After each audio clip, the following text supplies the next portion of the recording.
I'm calling to order this hearing or roundtable. This is a public roundtable being held by the Committee of the Whole of the Council of the District of Columbia. I am Phil Mendelson, Chair of the Council and Chair of the Committee of the Whole. Today is Wednesday, December 3rd, 2025. The time is 9:37 in the morning, and we are having this hearing or roundtable in room 412 of the Johnny Wilson Building. The subject of this hearing is Office of the State Superintendent of Education, Special Education Transportation. Reading from the hearing notice, the Office of the State Superintendent of Education's Division on Student Transportation, which I will refer to as OSSE DOT, is tasked with providing safe, reliable, and efficient transportation services for nearly 4,000 eligible district resident students with disabilities. The Committee of the Whole held a public oversight hearing on OSSE DOT on Tuesday, October 28th, during which parents, school leaders, and school transportation experts testified about the consequences of an insufficient and unreliable transit system and emphasized the urgent need for a dependable bus tracking system. An updated timeline in OSSE's pre-hearing questions shows that the process from procurement to the implementation of a routing and GPS system began in July 2024. However, as of October 28th, which is when we had the hearing, the RFP had not been issued. The purpose of this roundtable today is to discuss the status of the procurement and also to receive milestones for the full implementation of a routing and GPS system, and I would say as well milestones for other improvements to OSSE DOT's process and delivery of services, and receive milestones in time for the 2025-2026 school year, and also to receive a strategic plan for resolving all of OSSE DOT issues. Now, this hearing or roundtable is more limited than our last hearing. Our last hearing, we had many witnesses who testified. And today we just have two invited witnesses who are parents who have been involved with OSSE DOT services, and then as well representative from OSSE, the Deputy Superintendent of Operations at OSSE DOT. The hearing notice doesn't say when the record closes, but oh no, it does say the record will close at 5 p.m. on December 17th, which is 2 weeks from today. That's anybody, people who were not able to testify, who wanted to be witnesses, anyone is welcome to submit testimony or comments, and anybody today is welcome to supplement 2 weeks in order to it be included in the record that we have to file for this hearing. With that, I'm going to call the two parents, Jennifer Lewis and Stephanie Maltz. They're both here. All right, I understand Ms. Maltz is online.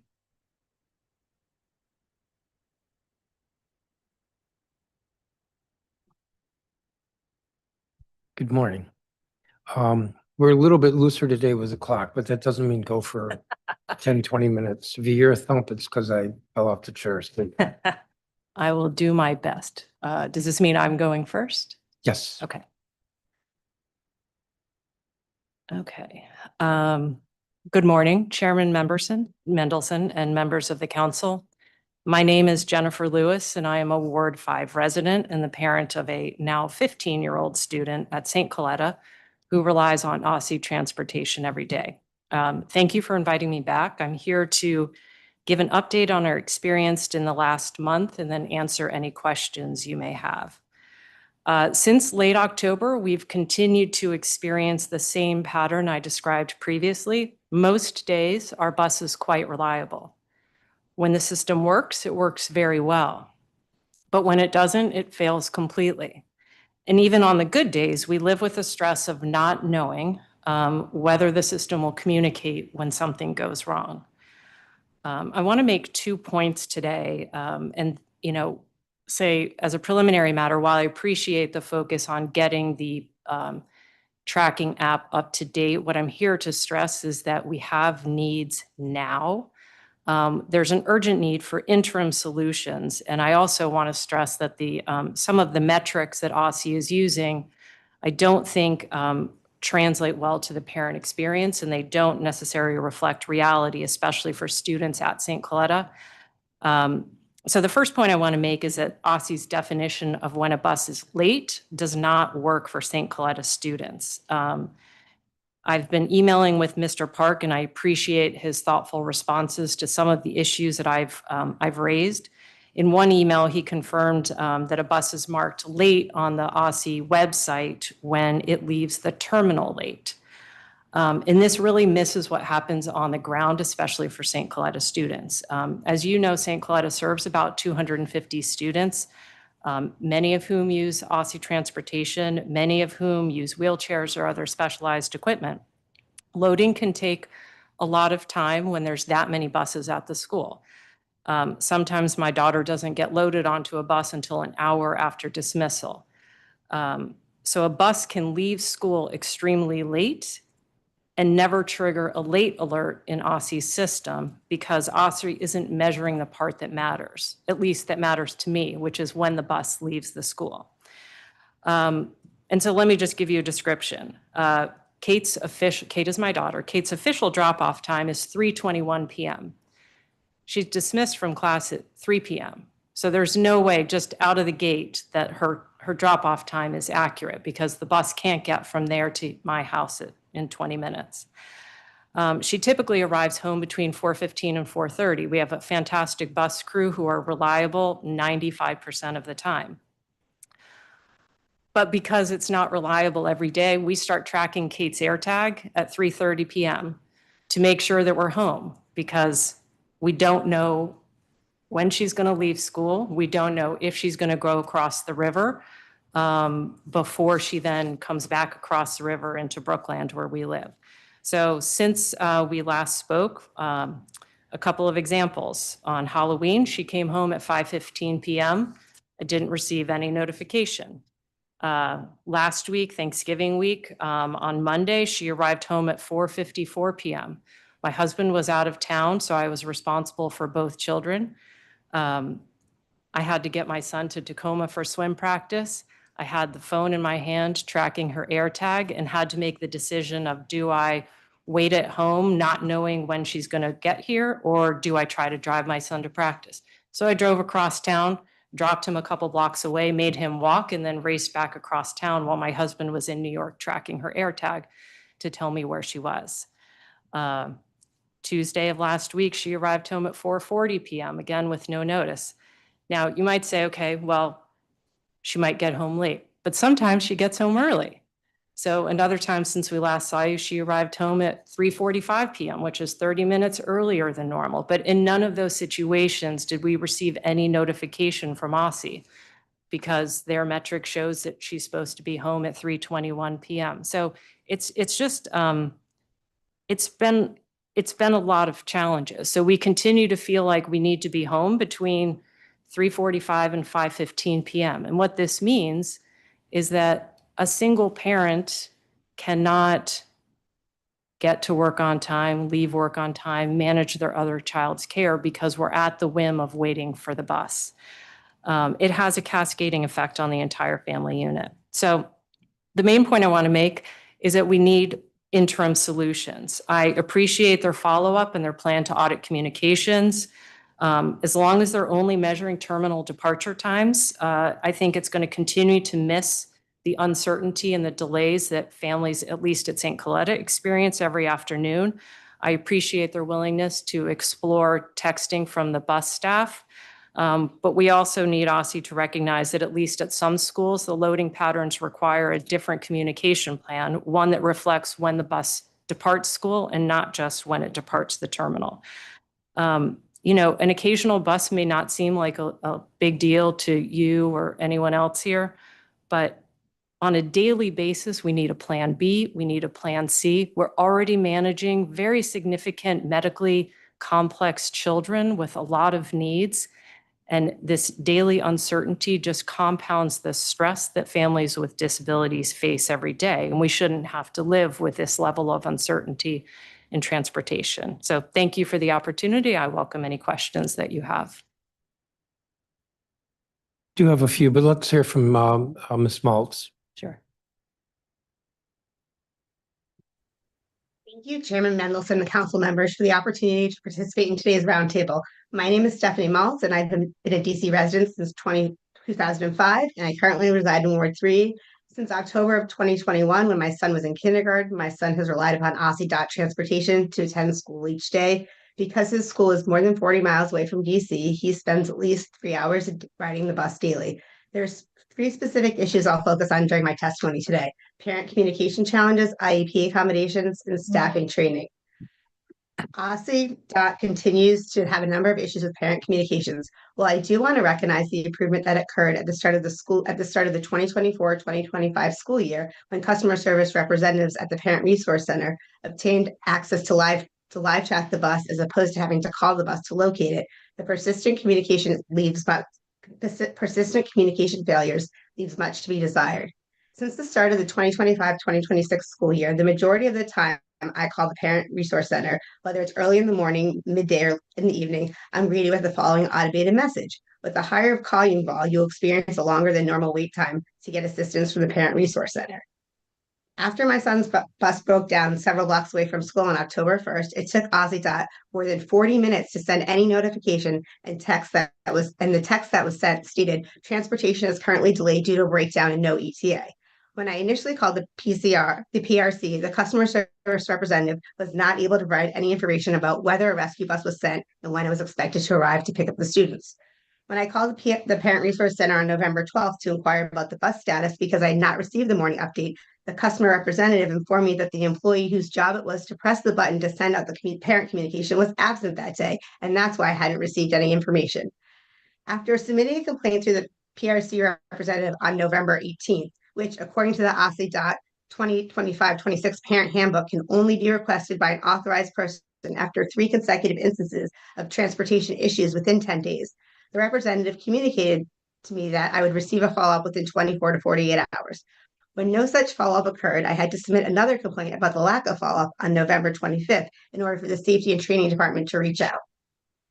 These are just several recent examples of the frustration that parents like me experience on a frequent basis due to the inadequate communication from OSSE DOT. Within the past 2 years, OSSE DOT has made significant changes to the transportation portion of the IEP. In June of 2023, the transportation section was less than half a page, seeking a yes/no as to whether a student requires transportation, the qualifying category, and space to include basic information about behavior intervention needs and specialized equipment. A year later, in May 2024, the transportation section became more robust, seeking 2 pages worth of detailed information. The first page is a transportation eligibility worksheet requesting consideration of the type of program the student is attending and whether the student is required to travel outside of their neighborhood or charter school site to access the specialized program.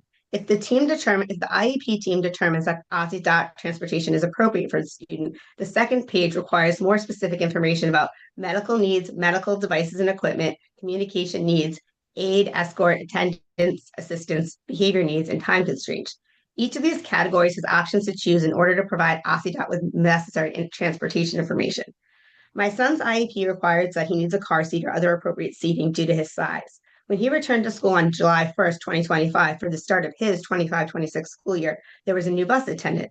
The bus attendant was not aware of his need for a car seat, despite this information being directly listed on his IEP and also included on the trip ticket. And since the staff was also not aware of how to access since the staff was not aware of how to access and had not been trained on how to use a car seat on the bus, I had to go on the bus, show them how to use the car seat, and buckle my son in. And for the first 2 weeks of the summer session, our bus route was not adequately staffed. Several of the students required the assistance of a one-to-one aide, and no such aides were present, which was a safety issue for all the students on the bus. Due to inadequacy in the staffing and lack of training on the bus of the staff on our bus, my child was hit multiple times by another student. On the day of this specific incident, the other student did not have their own dedicated aide present. The attendants and the aides that were on the bus did not know how to intervene to keep both children safe. They did not know how to respond appropriately based on the disabilities of the 2 students, and they did not know who to contact after the situation occurred. This situation was unfortunate because OSSE DOT did not set either the staff or the students on that bus up for success. If the staff had been appropriately trained, they should have known how to handle the situation and prevent my child from being struck multiple times after the first contact was made. OSSE DOT needs to do a better job of supporting its staff by providing training to be able to keep students and staff safe while traveling to and from school. Thank you for the opportunity to testify. I'm happy to answer any questions you may have. Thank you to each of you for your testimony. Put me 10 minutes, although I don't think I'll be 10 minutes. Again, thank you, each of you. Ms. Lewis, my recollection, you testified at the last hearing, and for your child, the direct route from St. Coletta's to your home is a lot different than the route that the bus takes. Doesn't the bus go off east of the river and into Ward 7, and then it comes back, and then it goes up to Brookland? Yes, when we were tracking her air tag, it looked like she would leave St. Coletta, go across the river, make 2 to 3 stops, sometimes come back by St. Coletta, and then, go up to Brookland. Since then, it looks like the route has changed where there's only one stop across the river, and then she comes home. So she has more reliably been coming home early. It is still not the most direct route. I am not an expert on route logistics, although I am aware of another student who uses a wheelchair who lives less than a mile from us and also attends St. Coletta. My daughter has been on the same route with this child in past years, but not this year. Interesting. And as far as you can tell, with the new route for your child, does the bus come back near St. Coletta's and then go up to Brookland? Sometimes it goes on 295 and then comes on like New York Avenue. So I think it depends on the traffic, whether they go right back by Okay. St. Coletta. Let me ask you something about air tags, because I don't know much about air tags. I've never had an air tag.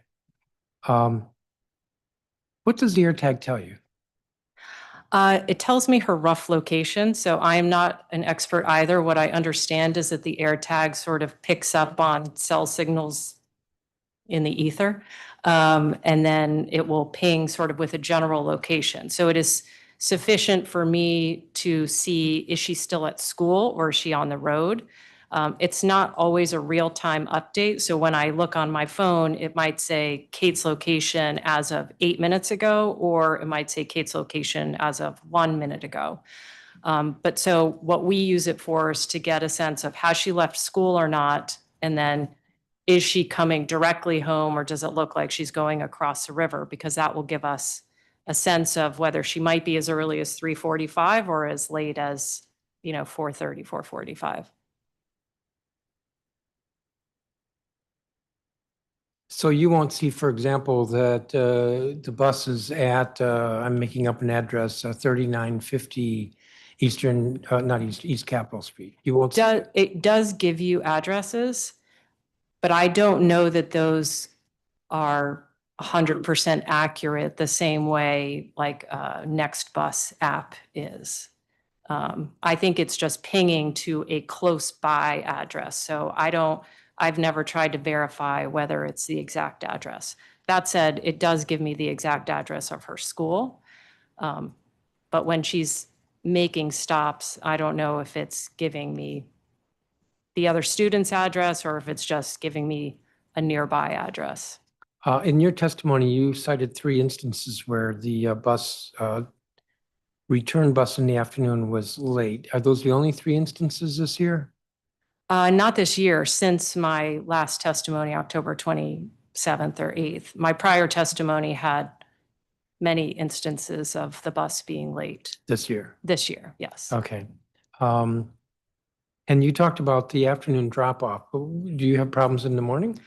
Most mornings, it's pretty good. I chuckled this morning because I got a text at 7:04 a.m. saying the bus is late with no ETA. And I thought, don't they know I'm testifying today? It seems like today would be a day for it to go right. But on the positive side, I then 20 minutes later got a text saying the bus would be 25 to 30 minutes late. And in fact, it was 30 minutes late. So that was actionable information that was useful. The initial text of no ETA doesn't let me take any action, and that's sort of the challenge. I think if we get accurate information that allows us to make decisions about what to do, that would be helpful. Part of the challenge is we either don't get any information, so we don't make any decisions, or if we get information, it's incomplete or inaccurate. But 30 minutes late is still problematic because whatever your plans were for the morning, you have to make adjustments. Yes, I think as I mentioned in my last testimony, my husband recently decided to leave his job, and managing Kate's care was part of that decision. And that includes managing the bus, because it was very difficult for us to both be downtown in person for 8 hours a day with the bus uncertainty, because someone always had to stay back to make sure the bus picked her up. So mornings like today was easy for me because my husband is currently home. A couple of months ago, it would have been a bigger challenge. Ms. Maltz, you said in your statement, the OSSE DOT 2025-2026 Parent Handbook can only, according to that handbook, that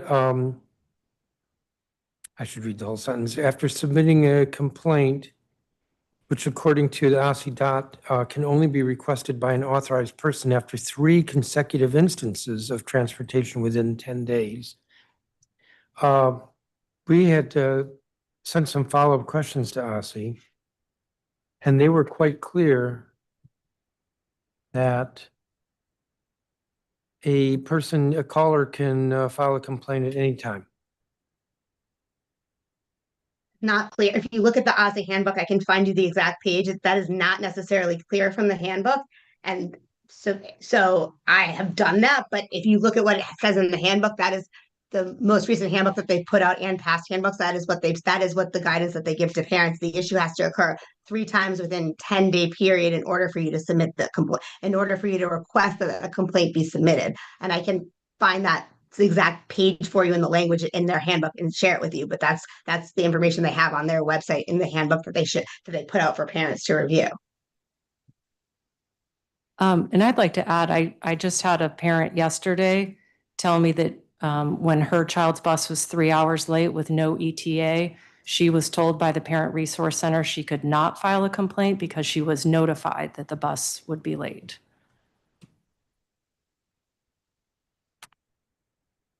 I'm going to turn to colleagues.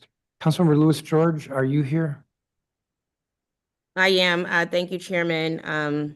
I do have an air tag, so I'm going to come show it to you sometime between my hearing today and let you see how it works as it relates to my keys. Thank you to everyone who has testified. I wanted to ask about sort of, what do you see? Is it that the drivers and attendants are not, it seems that they're not getting information from OSSE? And is it information and they're lacking information and lacking training on sort of how, on your child's particular needs and IEP? What do you see as sort of the gap there? Is it more of a training gap, information gap from directly from OSSE, or both?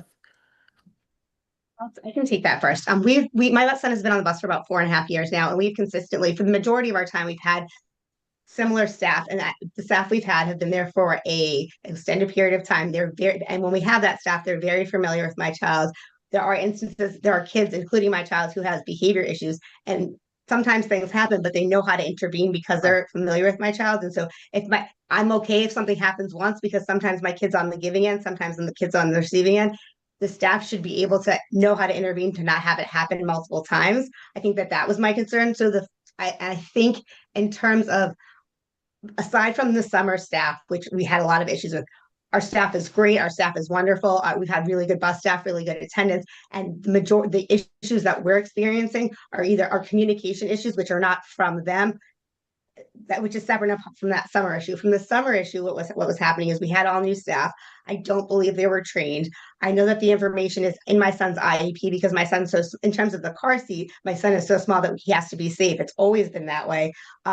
They either didn't get the IEP, but it was also on the trip ticket. Now they have as a parent, I don't know that I should know this, but we've had so many bus issues that I know this. There's a trip ticket that they get with, I guess, the kids' names and any specific accommodation. So it also says that on the trip ticket. So if I've had something in the IEP and the trip ticket, and the attendant who is new or bus staff doesn't know how to put it on, there's nothing that I have done. Everything we have followed all of the steps. So that is an issue in terms of, for that particular issue, that was a staffing issue. I also don't think when they're, I don't know how much training they provide to the staff. And there are buses with all different levels of kids and all different needs. A lot of the kids my son goes to Kennedy Krieger, and a reason why they go to Kennedy Krieger is because they have behavior issues. So if they're going to Kennedy Krieger for behavior issues, they likely have a 128 at school or something. They likely have a BIP and a FAPE the FBA. So I think that when you're putting staff, especially newer staff or different staff on those buses, you need to make sure that they're safe and they're trained, because if they're not trained, you're not setting them up for success. And I really don't know when there are turnover in those staffing, and it's new staff, it doesn't feel like they were trained, because I will let you know that prior to the incident that occurred over the summer, I had conversations every day for 2 weeks prior to that incident occurring, that I could tell that the staff wasn't comfortable. I could tell something was going to happen. And I was communicating that. Honestly, I felt like I failed as a parent, because I saw it. I have records of contacting them, and I felt so bad. And the other thing is, we're really good friends with the other parents whose it hit my child. And it wasn't, I felt bad because it wasn't his fault and it wasn't my kid's fault. And I also quite honestly felt bad for the staff, because they didn't know what to do, and it's not their fault that they weren't trained. But so I think it really is a training issue in that end. And I don't know what the requirements are in terms of training. I will say that the staff that deals with our kids generally, and the subs that we're familiar with, are very good with my staff. They're wonderful.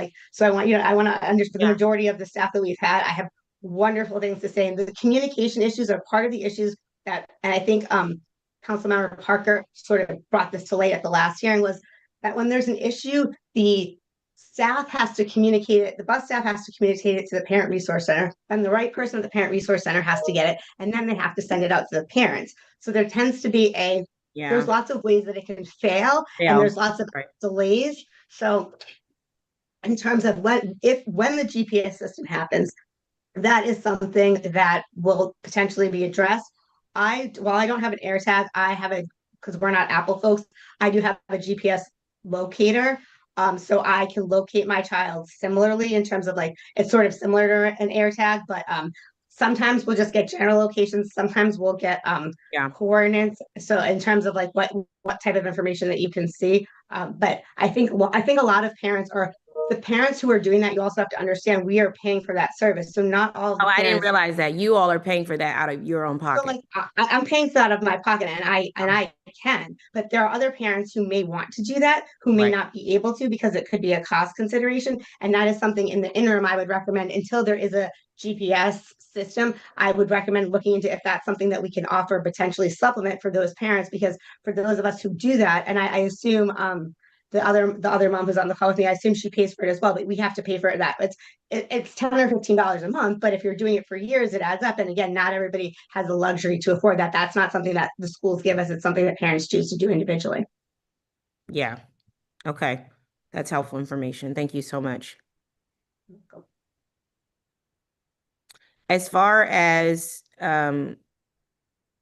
what are some of the questions you want to make sure OSSE can answer for us today, as far as solutions and steps moving forward?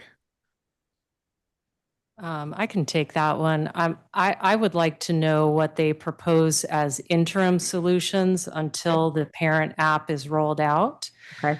I'd also like them to clarify, at least for the afternoon buses, what their metrics are for measuring when a bus is on time. Because what I understand is they measure the buses from when they depart at the terminal. If it departs on time, then it's considered on time unless the driver runs into significant traffic and then reports it back as late. And so I think there are situations where the bus can come home much later than a parent is expecting, but it still be considered on time. Absolutely. Thank you. Something else is a solution that I think Jen mentioned. I think you mentioned that they mentioned for your bus route, maybe participate in the pilot texting program. We actually participate in that program. And what that means is the bus attendant, in addition to getting the calls directly from the Parent Resources Center, we get texts from the bus attendant, and those texts tend to be more accurate and tend to make me understand that I have a better sense of where the bus is based on that. That program started, I think, about 2 years ago. The only way participating in that program actually works is if you have an attendant that's consistent, because then they can text you. And it's very helpful. Now I've heard so for us, that for me, in terms of the bus routes that don't participate in that now, I think that is helpful. One of the pushbacks we've heard from OSSE about that is that they have to do negotiating with the union. And technology is a management right. So what they would have to do is impacts and effects bargaining, which I believe they might have already done. And if they go to impacts and effects bargaining with the union, they don't have to they just have to bargain in good faith. They don't have to reach an agreement. But if that's something they're interested in doing, because we have had a very positive experience with that texting program, and our attendant is really good about doing that. So I think it's something that it's one of the interim ways we could address it. Another suggestion that I've made, which is something that I've offered, so I'll offer it here, is I've offered, until they get a GPS solution, to work with other parents or companies to get phones to put in all of the buses so the information can be pushed out. I don't have the funds to pay for the services, but I would offer to try and help to pay for phones and backup phones, so that you, rather than you're pushing information out so that way you can track it. Because for those of us who track our kids now, we can only track once our kids are on the bus. So it doesn't, and most of the time what we need is the information. Sometimes for us, especially like in the mornings, we want to know where it is. And so that type of information is helpful. That also only works for the routes that have the consistent buses, because sometimes if you have an issue, for the most part, my route's one of the earlier routes, so we do have consistency in terms of what the buses are and what the staff but it makes it a little bit more challenging if your route is probably later and less consistent. But that's another option, that another potential short-term solution that could work if we didn't want to pay for. If we weren't going to reimburse folks individually, we could do it as a bus and push it out. So that way you're still preserving everybody's work by not sharing information not sharing individual students' information with other people on the bus, but giving people the information that they need. Got it. Awesome. Thank you so much. Thank you all so much for taking the time to testify and give this feedback. And we'll be asking these questions of OSSE and hope to get to some real solutions urgently as possible. So thank you. Thank you, Councilmember. Councilmember Nadeau. Thank you. I came in towards the tail end of the testimony, so I got to hear the discussion about air tags, which was entertaining and useful. Don't have questions, but the chairman did ask me to opine on air tags since I use them as a parent as well. I use them for camp, and they're like maddeningly inaccurate, in my opinion, because half the time they'll tell you where the kid is, and half the time they'll tell you where they were 20 minutes ago, and sometimes it won't sync up at all. So I'm not sure it's really a privacy concern, in my opinion, but I'm clearly not an expert in anything other than parenting. Yeah, you're an expert in parenting and in using an AirTag. There you go. Did you have any questions? I don't have any questions. I do wonder, and maybe we can talk to OSSE about it later, why parents having information about where a particular bus is would be problematic, because it doesn't seem to be personally identifying information, since generally nobody else should know whose kids are on which bus except for OSSE staff. So it'll be interesting to get into that. Thank you. So let me thank the two parents who took time out of their day. Ms. Lewis, I appreciate your being here a month ago when we had the hearing and coming back today. And Ms. Maltz, the same to you. You've been active on this issue. So thank you, each of you. Let me turn now to the government.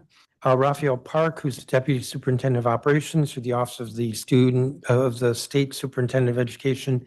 There should as well be someone here from Office of Contracting and Procurement, just in case we have questions. So why don't you come forward? And I'm expecting you're not giving a statement. You may just be if there's some questions that come up.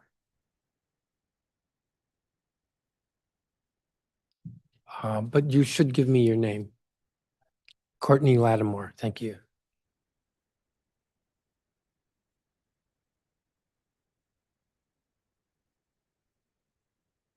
Mr. Park, when you're ready.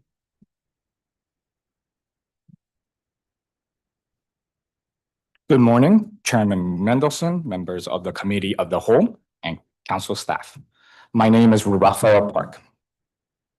I am honored to serve as the Deputy Superintendent of Operations and Interim Director of Student Transportation at OSSE. Thank you for this opportunity to provide an update following our oversight hearing on student transportation on October 28th. Today, I will focus my testimony on several important matters: the status of the GPS procurement project, our efforts to strengthen parent communication, and the strategic plan guiding OSSE DOT's work. I want to begin with the upcoming modernization of our routing, GPS, and parent application system, because I know how important this work is to the families we serve. With the support of the mayor and the council, OSSE established a new $3.2 million capital project in fiscal year 2025 to procure an updated system. I am pleased to share, alongside my colleague, Ms. Courtney Lattimore, interim the Deputy Chief Procurement Officer from OCP, that OCP awarded a letter contract on this project last week. As a result, we now have a highly capable vendor in place to move into the implementation phase. Implementation will require data integration, equipment installation, staff training, and accuracy testing, and OSSE looks forward to meeting with the vendor next week to discuss these matters. Our goal is to deliver a system that is reliable, precise, and useful for families and for our agency. Having a signed contract is an essential step towards meeting this goal, and we appreciate OCP's partnership with this important project. I would like to address family communication next. OSSE DOT is committed to strengthening communication with the families we serve, including Ms. Lewis, Kate, Logan, Ms. Maltz, and all other 3,500 families that we serve every day. We understand how stressful it is when a parent is waiting for information on their student's bus. Much of this pressure comes from call surges and lack of a family-facing phone application. We all understand that. We look forward to implementing our new system, which will improve transparency and reduce our call volume. In the interim, we are taking concrete actions to improve family communication.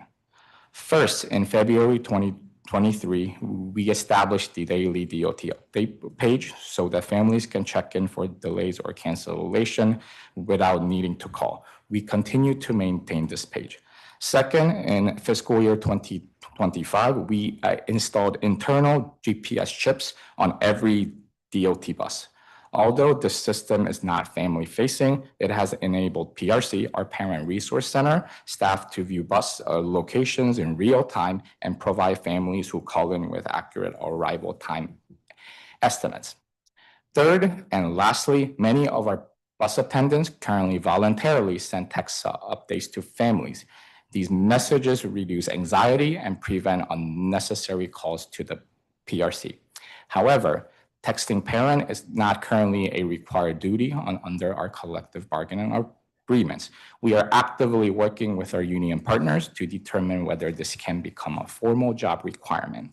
Reaching an agreement would allow us to create a consistent system-wide expectation for proactive communication while we prepare for the long-term GPS solution. Please know that OSSE DOT is deeply committed to continuing to improve our family communications in the short and long term. Lastly, OSSE is currently developing an agency-wide multi-year strategic plan, which will be released in FY 2026. That plan will outline system-level priorities across the entire state education agency, including transportation. In the meantime, OSSE DOT has developed last year a roadmap that identifies strategic priorities to maximize operational efficiency, controlling cost, and improving service. This internal plan was developed to provide a multi-year vision grounded in the realities of student transportation and the needs of the community. Our roadmap, which is attached to my written testimony identifies priority projects that we began implementing last year in FY 2025. These projects include developing the OSSE DOT parent portal, reducing staff absenteeism, and procuring and implementing the new GPS routing system. Each project includes timelines, milestones, and performance metrics. These are active projects driving our day-to-day decisions and our long-term planning. OSSE DOT remains committed to strengthening student transportation services for families and schools. We are excited about the awarded contract, continuously reimagining our communication strategies and executing our long-term vision to provide students with disabilities efficient, timely transportation service. After all, this is what our families want and deserve. Thank you for your continued partnership and oversight. I am pleased to answer any questions you may have. Thank you, Mr. Park. I had decided to have this roundtable because the last hearing in October was not clear when the contract would be done. And I'm looking at information we got from OSSE before the last hearing. In March 2025, OSSE DOT submitted its procurement package to OCP. Since March 2025, OSSE DOT has been working closely with OCP to identify existing contract. And this was roughly middle or end of October when we received this. So in 6 months, nothing had happened. So I wanted to have today's hearing to see where we are. And the testimony is that there is a contract. Yes, It's sir. through a letter contract attached to another existing contract. And then I also was concerned that there did not seem to be any kind of a plan with regard to dealing with all the issues that we were hearing about with OSSE DOT and dealing with parents and getting kids to school on time. So I have the internal strategic roadmap. It says updated November 2025. When was it updated? So it was last update, and we've been adding new projects on there. So it was first built last year, and we've been adding projects. We made the final review and update prior to submission for this hearing. So like the latest edit that has been made was as of last week. Last week. And that was when I'm guessing a lot of the detail was, it's over the last month or so that a lot of the detail's been added to this. Well, I would say around 90% of our projects that are listed have been ongoing. There have been recurring project meetings even back in March and last year to implement these, including the parent portal. We've had about 20 plus projects that were ongoing to address the strategic needs of this agency. But given the request to have a more public facing document, we created this, roadmap. So the content was always existing in prior times, but we made the document for based on your request to see a strategic plan. Thank you. So, Ms. Lattimore, I swear I would not have any questions for you, but I think I have two. One is, will this letter contract require council approval? Is it over $1 million, or does it tip over $1 million? Yes, it will, and the council package is being prepared now. When do you think we'll receive it? It will be received probably when you return from council recess, the winter recess. So we're on recess from like Christmas to New Year's. It's not a very long recess. So your goal is to get it to us by January? In January, early January. Okay, but the agency is able to proceed with the contract now. Correct. Are there any barriers to the agency proceeding? No. Okay, can you say a little bit more? It is a, what do I want to say, in addition to an existing contract? It was a cooperative. It was done against a cooperative purchase. So it was not an existing contract that we had, but it was an existing contract that was competed with under the Sourcewell Cooperative. Okay, okay. But I think the most important thing is that there are no barriers to OSSE proceeding with it. None. But we will have to get the approval. Correct. So they can start up to, I think, $69,000. And to Mr. Park's point, for the implementation data setup. And by that time, we'll have the council package to you for review and approval, hopefully. and then they will be able to continue on. Okay. Can you all try to see if you can get it to us by our deadline for our January 6th meeting? Absolutely. I don't remember exactly the deadline. It's usually a week before. But that would be great. So that way we have no delay here. Mr. Park, how many vacancies are there right now in OSSE DOT?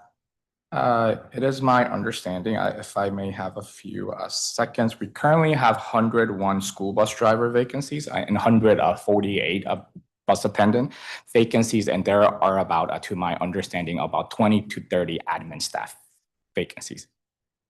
20 to 30 admin? Yes, admin staff, so including managers and employees who work at headquarters.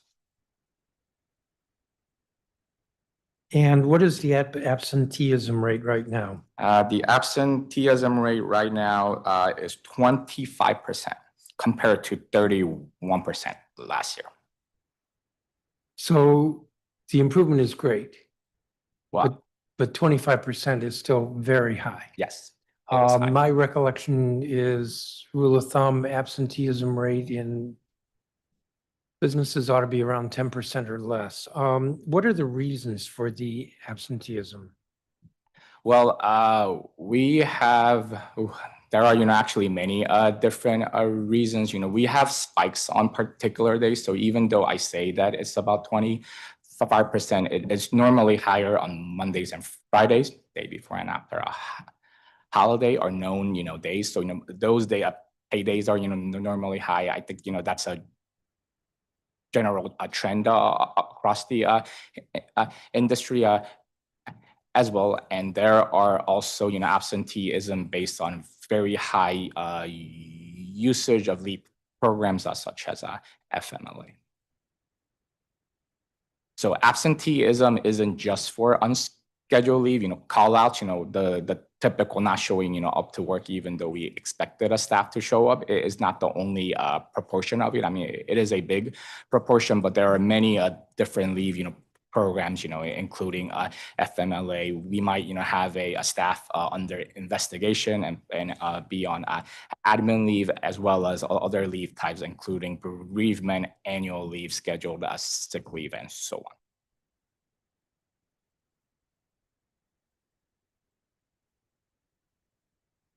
I can't say that this is going to sound horrible the way I say it, and I don't mean to be horrible, but I can't say I'm impressed with the answer. 25% is high.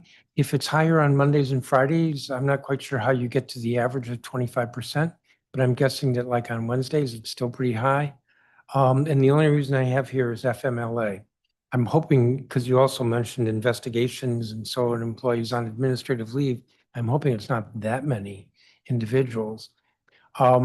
I mean, to me, an answer would be, well, we've done exit surveys of those who leave, and then we know that they leave because they get better pay. They leave because they don't like the working conditions. I know in the written answers, you do talk about how you're trying to improve working conditions, but all I'm hearing here is FMLA is the reason why you have on average 25% absenteeism, and that doesn't suggest a lot of analysis. So maybe post-hearing, you could give more detail as to the reasons for the absenteeism. Yes.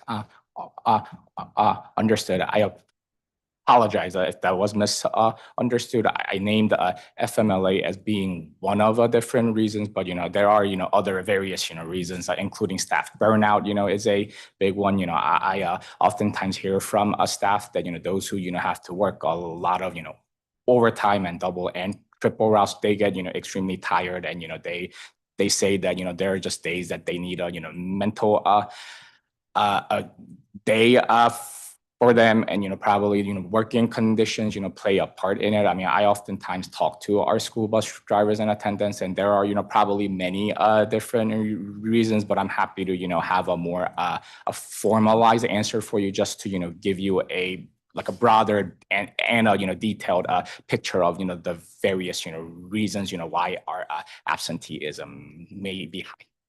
That would be good. So yes, please do provide that. And I think related to that, since you mentioned burnout, would be how the agency is going to reduce the number of vacancies. Because, right, if you had 101 vacant positions filled, chances are there'd be less burnout. So if you could include how you're addressing the vacancies in that answer. What is on time? So on time means a lot of, Well, in different terms things. of your agency measuring on time, so we heard testimony, and I remember this from the October hearing.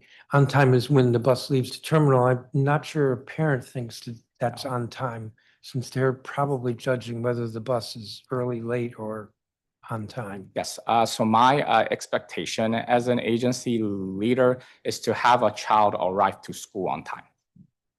Every child. And then that would be in the morning. And the on-time measure for PM is to make sure that we get home on when we have informed the parent when the on-time would be in the afternoon. Well, but you were here when Ms. Lewis testified that on time for afternoon return of the child is completely unrealistic. What, 20 minutes after school lets out? I'm trying to remember if I ever got home in 20 minutes when I left school, but there might have been other reasons. I think I've lost myself here. I think this is of concern. I don't think it is of concern, because on time ought to be when the child is picked up. And I'm also remembering from the hearing that the OSSE schedule could say that a child is going to be dropped off at school in the morning at, let's say, 9:20, even though school started at 9. That's not on time. And so the morning on time is sometimes unrealistic, just like Miss Lewis's afternoon return is unrealistic. I'm not sure there's a question there, and I'm over my 10 minutes. Councilmember Nadeau, did you have any questions? Is Councilmember LaStroh just gone? I don't see her. Okay, cool. I have a different view, so just wanted to check. Thank you. Thank you both. Okay, starting with Ms. Lattimore. It's my understanding, I'm going to ask some questions about the GPS system and the parent application. So it's my understanding that the procurement process began in July 2024 and the contract was just signed this past week. Is that correct? Yes. Is it common for this type of procurement to take 17 months from beginning to end? You said that was cooperative. So there were two actual separate but related procurements that occurred within that window of time. In July of 2024, there was a request for information issued to over 100 vendors, including 54 CBEs, to find out what functionalities were out there. And then it took, that closed in August. It took OSSE, the agency, about 7 months to review and analyze all of those functionalities to determine what their final requirements were. And then in March of 2025 is when we, OCP, got the final requirements to move forward with the procurement, which was just awarded last week.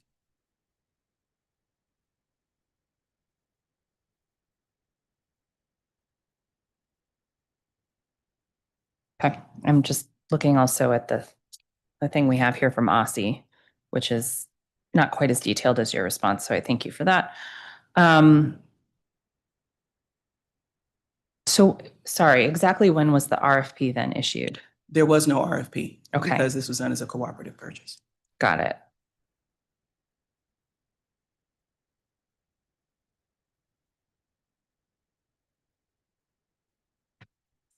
Was the plan from the beginning to use a cooperative purchase agreement? No, the plan initially was just to see what functionality was out there to include all of OSSE's needs.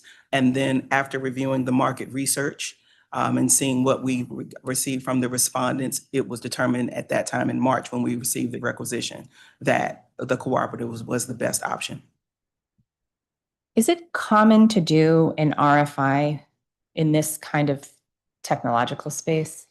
Yes, particularly when it's complex, and the need was not well-defined initially. So to OSSE's credit, it made sense to go and let's see what the market has, let's see who has what, and then we can determine the best step forward, whether it needs to be a competitive procurement or if it needs to be something to a couple operative or something else. I'm interested in what you think makes it a complex procurement, given that's your expertise, because from the layperson's perspective, it's like, we just need an app that tells us where the things are. Why is this so hard?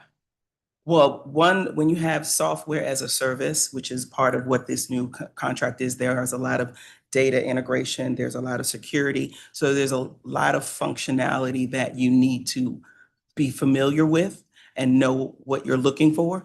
And so that's what makes it complex. So sometimes that's not straightforward right off the shelf.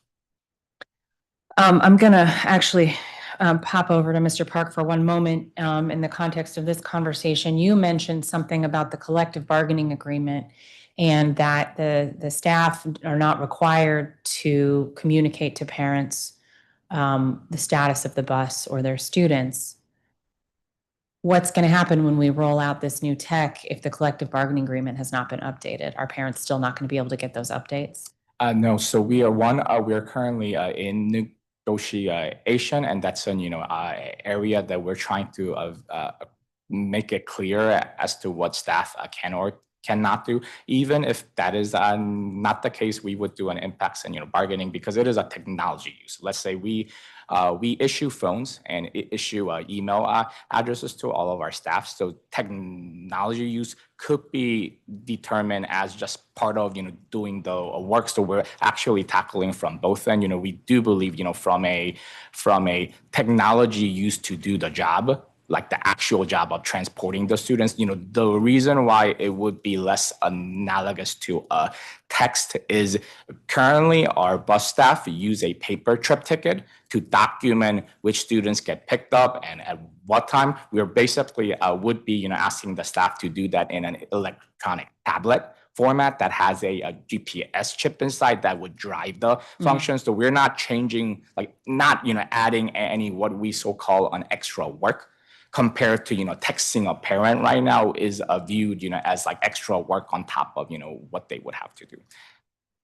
And we are currently in a conversation with our OLRCB partner in terms of our staff. Part of their job is to communicate with parents, because they talk to them, outside the school bus or when pick up and drop off is, happening. So that's the, area that we're trying to look into. Can we actually make this part of an actual existing work instead of, considering the texting, portion as an extra work? You were talking a bit about FMLA and the workforce, and I'm curious if you can say, do you have workers who are eligible for FMLA for medical reasons that sometimes do not become apparent until that day? So, for example, can people call in under FMLA in this workforce? Well, no. So, it's a hybrid yes or no answer. So Okay. a person can be approved. A staff has to be approved for an FMLA, but it could be continuous or intermittent. So we have situations where the doctor approves this staff can be out 2 days a week. So we might find out the day of that this is the day that the staff is, using one of the 2 days of eligible, FMLA use. So if the question is more so around like, are there days when we expect the staff to come to work, but they are utilizing FMLA? The answer is yes. Okay. We see that with DPW too, with the collections division. So that was why it was sort of ringing a bell for me that this can impact staffing, but that doesn't have, that's not considered vacancy. That's considered a filled position that you can't, are you legally not allowed to put sort of a sub there if someone's using FMLA? Well, so we actually use subs. So it's a apply and demand game. If we're pushing 414 bus routes, like we have to have at least 414 drivers to show up to work. However, when they don't, if we have days, when we have 3, let's say if we are rolling 414 routes and we have 440 bus drivers, then we could use subs there. But if we have situations where not even 14 drivers show up, then what we have to do is we have to have staff run double routes, so complete first route first and then run the other. And that's where the burnout that I mentioned earlier may come in. So substitutes can be used if we, have them. We just haven't had the luxury of, having a lot of, staff. And that was, the primary reason for launching the parent portal, because last year we ran 550 routes and currently we're at 414 just so that we can have enough staff. Thank you. Ms. Lattimore, just back to the contract for a minute. When was the decision made to use the cooperative purchasing agreement? March 13th, when we got the requisition to move forward with the procurement. Okay. As of this morning, we haven't been able to find a copy of the contract in the transparency portal. Is there a reason for that? It's moving through the posting process. We lost a couple days with the holiday. That was the last thing we did on Wednesday, so it should be posted by the end of this week. You mentioned the legal team needing more time to review the contract for redaction before it could be transmitted to the council.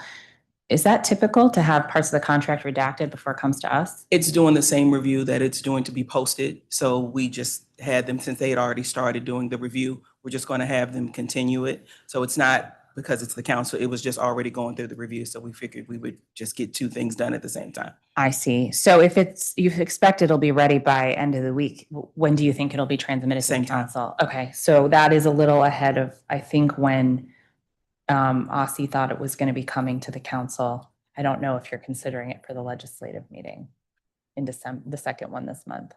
I thought the testimony was that we would get it. We're going to try. We're doing our best. We're going to try to get it by our January 6th, which means probably roughly December 31st deadline. Our family member has to go through IQ, OPLA. the Oh, chief of right, staff. that part. Okay. That's the tone with which she said, oh, yeah, that part. Yeah, that part. It sums up That's like that. Oh, yeah, that part really does. I mean, it does a lot of work. But we're going to try. Okay. Well, that's all I have. Oh, wait. Oh, I heard. I'm good. Okay, If you want. thank you. I'm good. Okay. Mr. Park, just to go back with what I was asking for you to provide following this hearing with regard to the reasons for the absenteeism, how you're going to fill the vacancies. Also, if you could include in that your analysis of turnover, I didn't ask you about that, but if there's burnout, I'd kind of like to know what the turnover rate is as well. Understood, sir.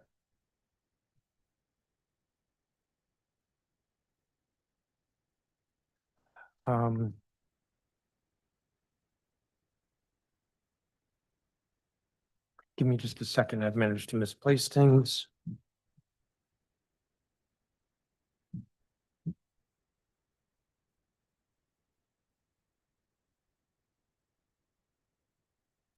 So you heard Ms. Lewis say when we asked her what she would like us to ask you, one of them was, one of the questions was interim solutions. And in her testimony, she talked about we need interim solutions now. I appreciate OSSE's thoughtful follow-up and its plan to audit communications, but as long as audit measures only terminal departure times, it will continue to miss the uncertainty and potential delays families experience every afternoon. Her testimony focused on afternoon, but I'm concerned about morning as well. So we need a plan B, a plan C. Those are interim solutions. What can you say to that? Yes, so we have been making several attempts to improve our communication process. I think one of the toughest challenges that I have seen in my role is when we were trying to communicate to a parent from our PRC. I mean, we do not have a lot of bus drivers and attendants communicating with parents. They have to call the parent resource center, and the parent resource center then have to call, or when a parent calls into PRC, they have to call the bus driver and find out what the status is on the road. So that just took, too much effort. So part of our, exercise or the change that we tried to make last year was to have an internal GPS chip on every bus, just so that our staff can actually. And you have that now? Yes. Okay, well, interim solutions from now going forward. Yes. So, all right. So the now going forward is, if I think about how to do better communication It's all about who has the most accurate info at the time and how fast, can they push the information out to the person who needs it. And that happens to be our bus staff on the road. Like they understand the road situation. They know when a bus departs late, when there's an accident or a police incident as well. So we're trying to have our bus staff to actually push out more information. So I am, actively working on not only for Mr. Lewis, but other parents as well. Like, how do we quickly get to a place where we actually require our bus staff to send a text saying we are 20 minutes out, we are 30 minutes, or in the, earlier morning when they depart the terminal, hey, we are looking like we'll be about half an, hour late. Because, that, is the information that, Miss Lewis actually needs that. And I really do want to point out to, everyone here. I mean, I hate to share my personal, information here, but I am a parent of a special needs student myself, and I transport my kid to school every day. Like even my two kids, when my older son has to go to band early for an hour in the earlier, in the school day on Mondays, only my child breaks down in the morning because he has lost his consistency of going to the school with his brother. So whether it's Miss Lewis or Miss Moss and all the other parents who I talk to every day and every night, like I truly understand what they are asking, and they're not asking for something that is unreasonable, and we're trying to make this work. Like I'm actively trying to talk to Miss Lewis's staff to make sure that I can convince them that you should really send a text in the morning, and I am going to make that happen.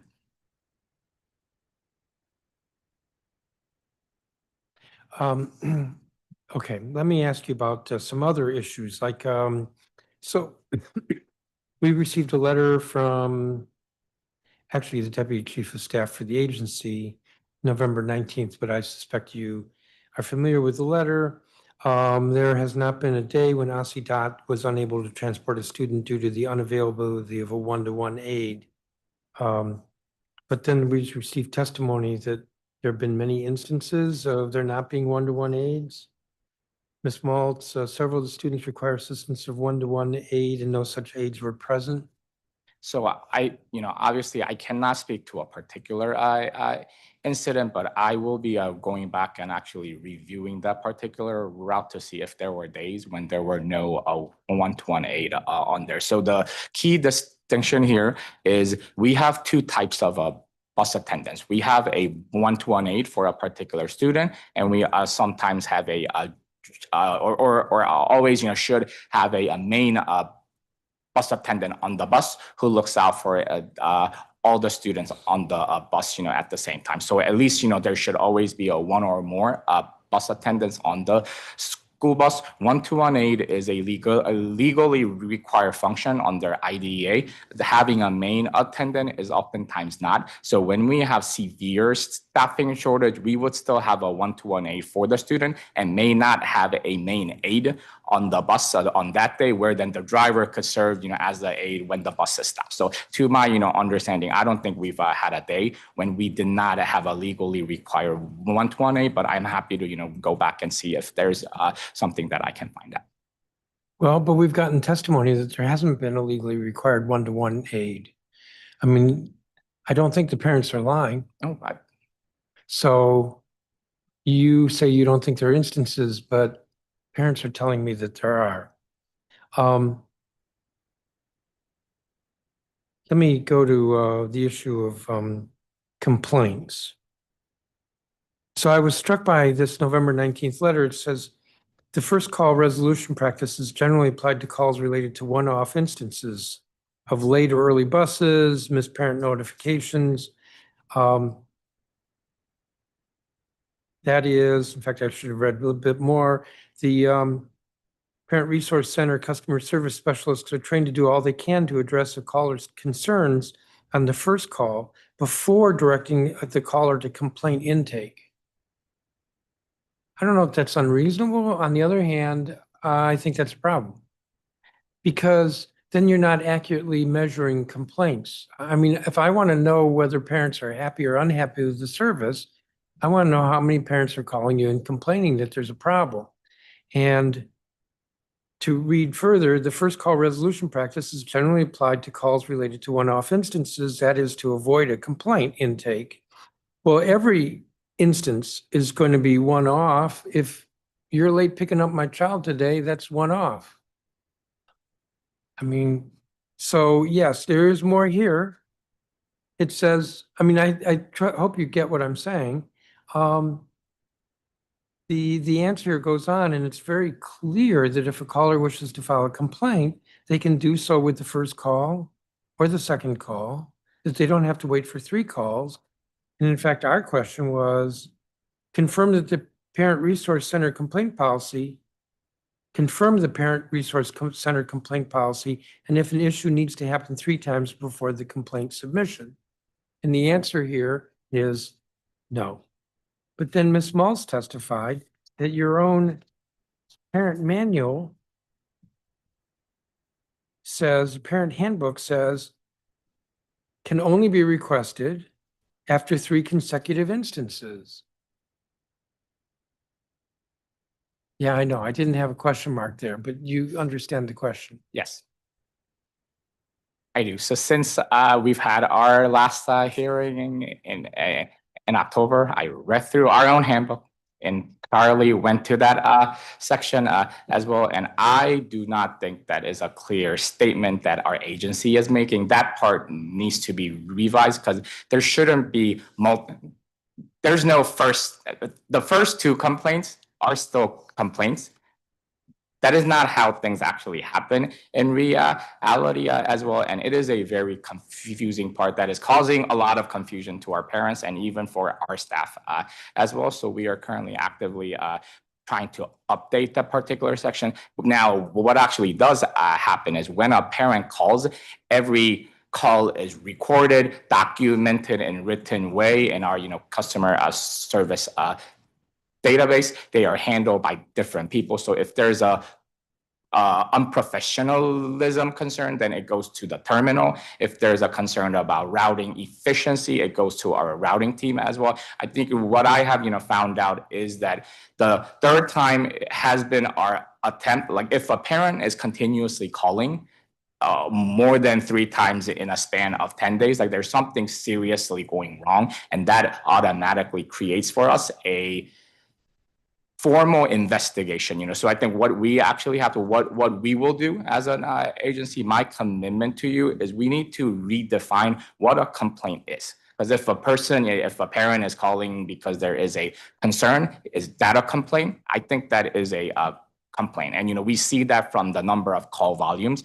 that we actually get. So I do think, there is a way to, find out how many different level of complaints there are, but the 3 instances are what triggers a formal investigation by other teams, including routing, terminal, and supervisors as well. But please do understand that it is not like we ignore the first 2 calls.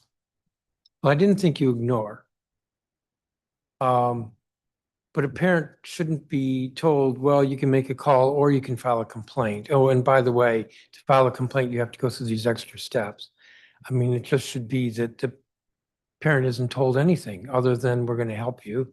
And then it's internal to you that you treat it as a complaint. Yes. And what I'm hearing from you is that you are going to look at revising that. Yes. Yes, I deserve to hear everything you said, and we're going to make improvements in that area. I mean, it does remind me of a thought that I brought up at the last hearing, which I had kind of forgotten until just now. And that is, I realize that perfection is impossible to achieve. Nonetheless,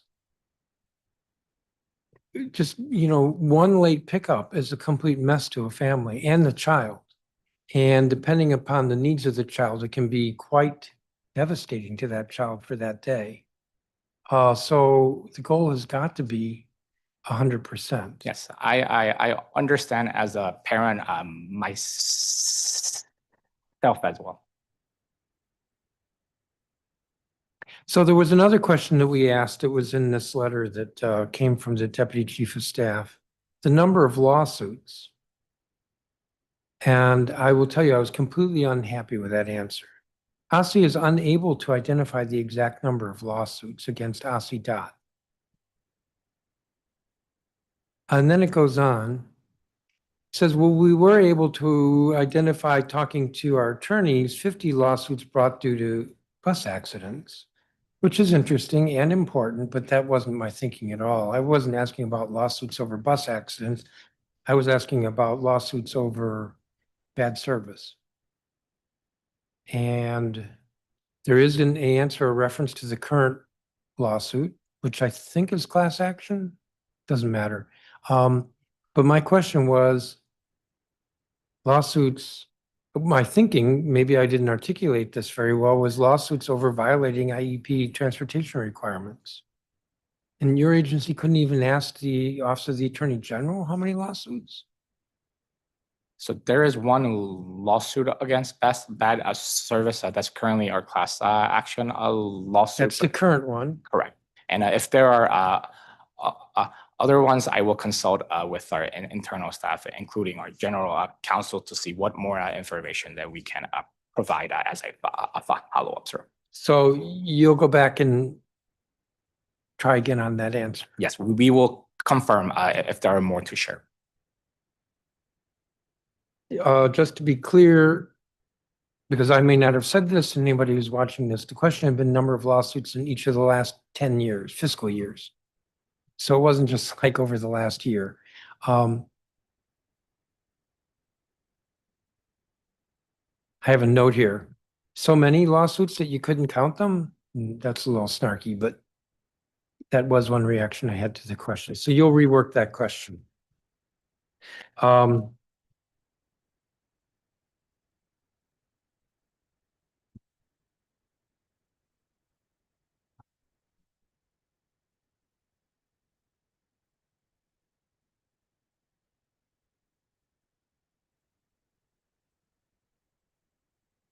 So we're probably going to do another hearing before we go into performance oversight, which is in February.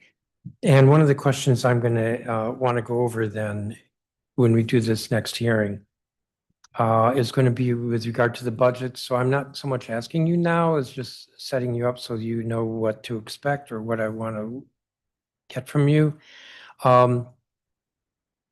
Number of students in FY '24 was 3,878. Number of students this year is 3,177. That's roughly 700 fewer students. That's good. Yes, last year we had 4,331 students to close.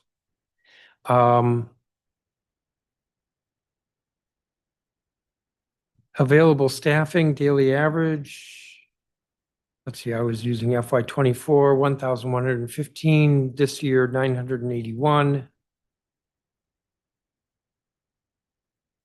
Budget in FY '24 actual spending was 130 million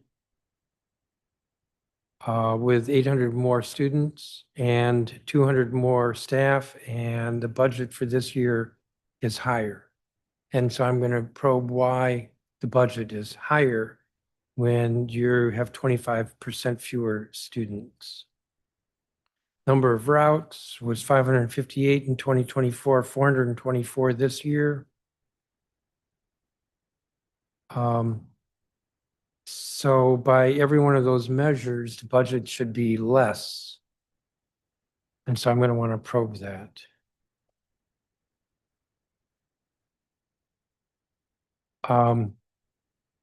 So I'm looking at the internal strategic roadmap.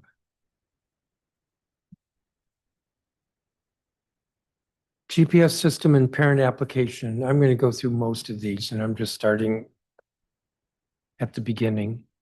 It says target completion date school year 2026, 2027. That doesn't say to me the first day of school, but I actually wonder, why can't you have this completed earlier and be using it on a partial basis at the end of the current school year?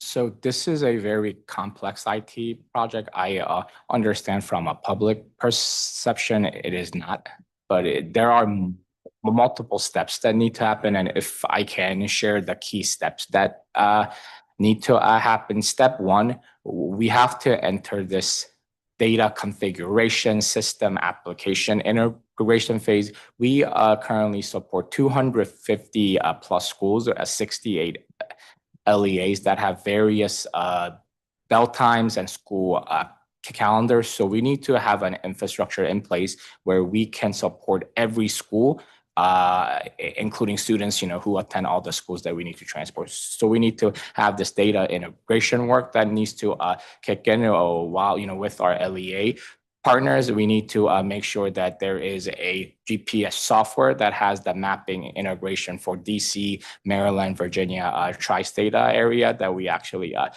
transport. We need to make sure that user accounts for 1,000 plus, users get installed. Make sure that buses are configured to handle these new equipments as well. So step one really is a configuration stage. That is one of the core work that has to drive the other functions. So that step one is actually happening as part of the letter contract. Step two is we have to now use a brand new routing system. So in order for us to create bus routes, we have 400 plus of them. We need to make sure that our routers can learn the system, understand how the routing features actually work. So they need some time to learn and test and understand how we can actually create the most efficient routes. And then we need to make sure as a step three that there are hardware installations that actually happen. Like we need to put about 600 plus tablets on every single school bus. That will take some time to happen. And as a step four, we have to train an army of people, over 1,000 people, including our bus staff who use the trip tickets every day, as well as managers, routers, PRC call. Our reps should be able to use the application as well to track the bus in case parents still calls in. And then step five, the parent only works when all of those things go well. So there's a timeline that we I have to do in a major scale IT implementation. Our agency's preference is to do a tier model, because if we implement a new system at the beginning of the school year, it's going to cause a lot of chaotic situations. I would rather feel comfortable going in tiers and then learning from what type of errors are having from a user base or system based issues. So we were going to try to tier out some groups and see how we can do the launch as quickly as possible. But please do understand that this is actually one of my top priorities in my role, and I actually want this project to work well, probably more so than anybody else. Well, I believe that, but why not start the tier at the end of the current school year? Well, if we can, we will, but it's a timeline of how long can the vendor take, as well as how long can we actually take to do the work, in terms Well, of. yeah, but it's also a function of how fast, how urgent the sense of mission is, and how fast you push the people who are doing this. Yes. So ask the vendor, they might take a reasonable amount of time, but they may not feel the sense of urgency that the parents are feeling. Yes, you have my commitment that we will take the most. So I would love to see the tiered implementation begin at the end of the school year. I'm expecting, not that I want this, that there are going to be a whole lot of bumps with the first day, the first week. And maybe it would be a beautiful thing to have the summer to work on to work those kinks out. So the first tier at this school year would, I think, make it really quite helpful in terms of next year. Understood. I would like to do this right and fast.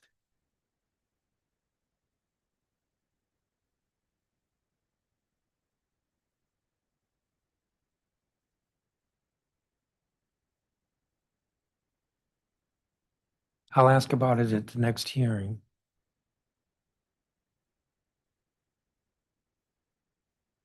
Terminal improvements.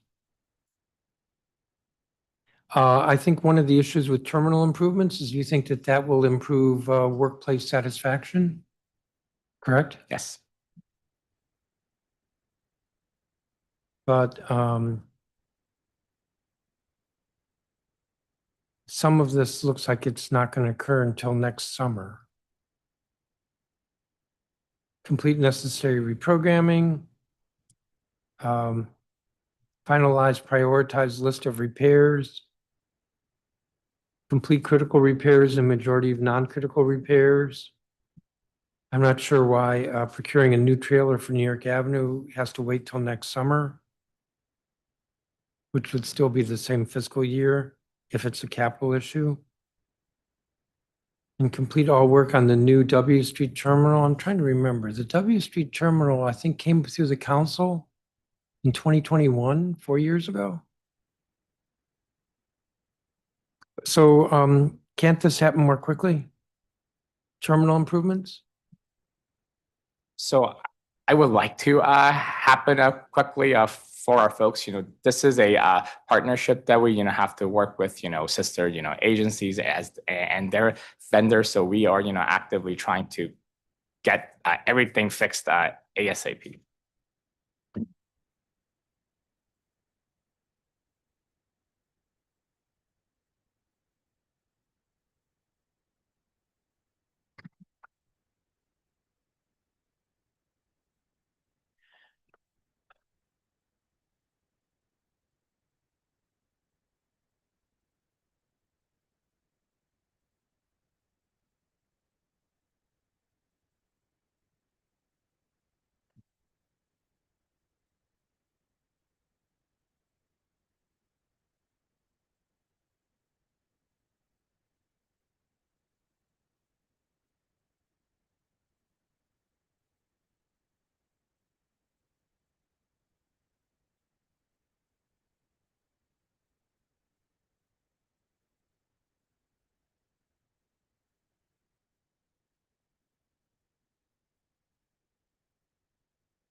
So my sense looking at this internal strategic roadmap is that there's some issues missing, such as training for aides and bus drivers on the IEP accommodations, building partnerships with special education departments to guide transportation decisions.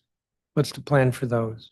So our training happens every year for our existing staff. Our new staff undergo a 2-week training as well. So if they're, we can include. This is something that we actually do on an yearly basis. So we did not deem it as a strategic project we have to do, but we will be happy to add it in. And it's an area that I actually monitor from our training team. As well, but when we have the next hearing, I'll be happy to give you an update on what type of training has been done in terms of. I do understand that our staff undergo a lot of different types of trainings, including de-escalation techniques, engaging parents and students with disability, documenting trip tickets, reporting on accidents and police incidents as well. So there are annual refresher trainings, but I will be happy to share a full version of what we actually do to train our staff. I'm not sure if it warrants becoming a strategic project, if it's something that we do on a regular basis.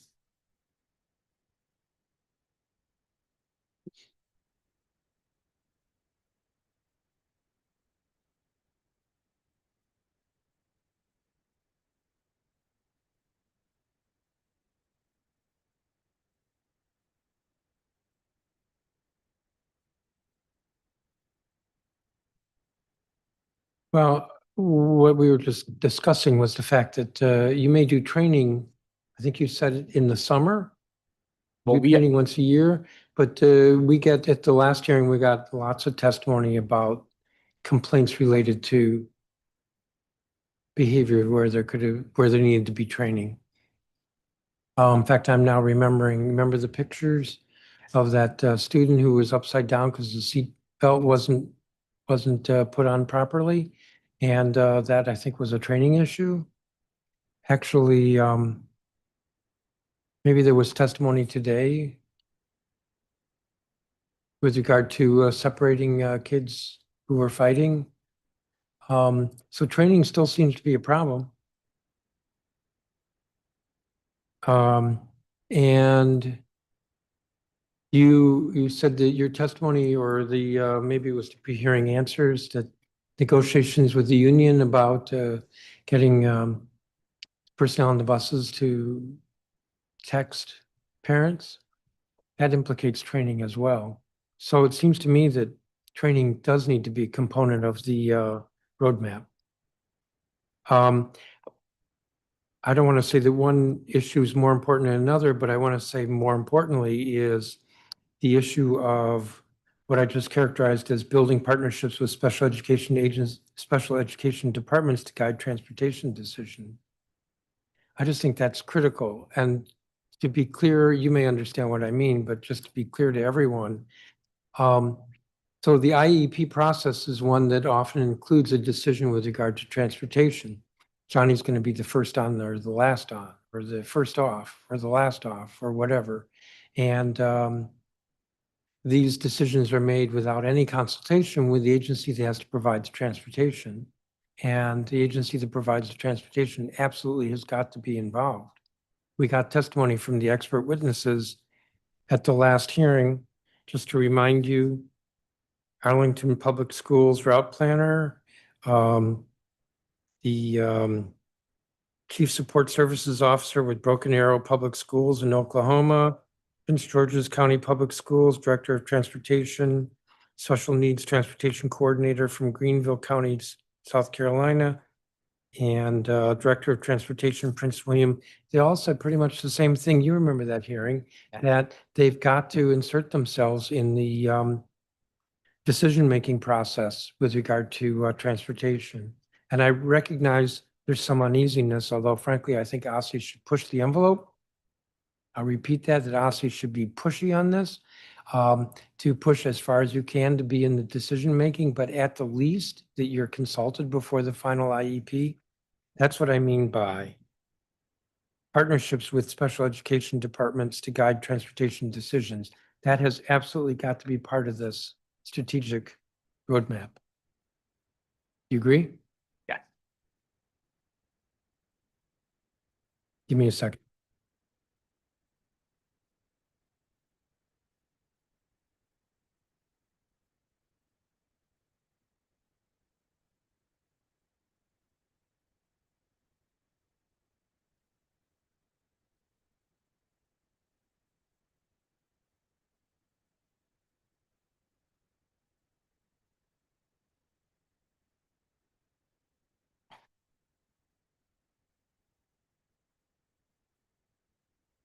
I think that's going to be it for questions today.